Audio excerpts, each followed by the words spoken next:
نوکر آوردیم ایرخم کورخم بگه دیگه نیست چیز میگفتی بگیرید ما اینجا نوکرشمون نیم که ما در شما بایگ آماده کن گوشت هر کجای بلده نوکری نمیدیم که هم تو برو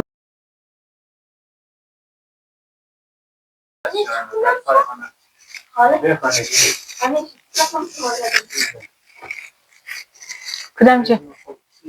تو بیشم اینجا ما بسام میگم تو بیا خانه همه که یاد داری بیا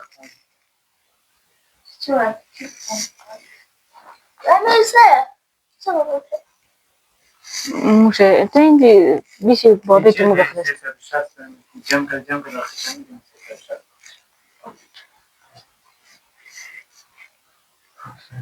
در سال من خوبی دام آدیدی خب؟ آره نه مادر جابتم که شکر اینالی هست دیگه کلی چیزا مطلب چیز طلب کنه مطلب چیز طلب کنه چند؟ 3000 از پاکم 3000 میشه خیر رو ما میدم ما خود تو وش تو خود از یا باشه خب؟ آره ما مورم سری کار مورم نالی دیگه فکر تو باشه دیگه خوبه این اولادار خیلی دیگه برای شیرستگی کو باید مایگو کتاب شد کلی چیز را آماده کو که یا موره چند دقیقه پاس موری؟ نه 30 دقیقه بود موره یعنی موره ما رفتم خواه برو من بخیرم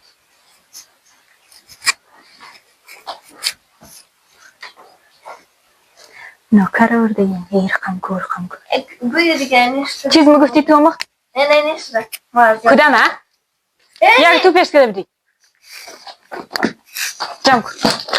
جمع کن نکو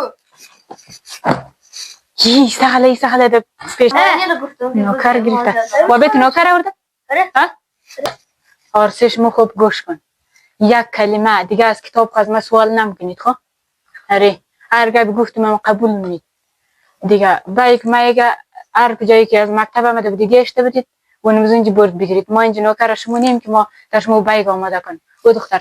تو کچاش دیگه حال ما بایک است رو آماده کن آرسش مو